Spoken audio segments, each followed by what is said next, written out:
То, что происходит сейчас на Украине, это просто больно. Больно на самой глубине сердца. Потому что мы один народ. Мы как дружно, как хорошо жили.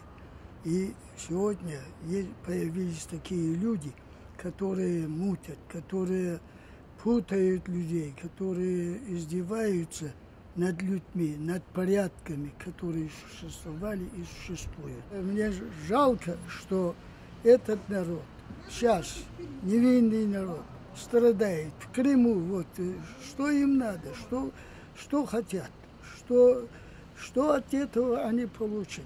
Ничего не получат, ничего. Потому что дружный народ, больше их, сильнее, и ничего не получится.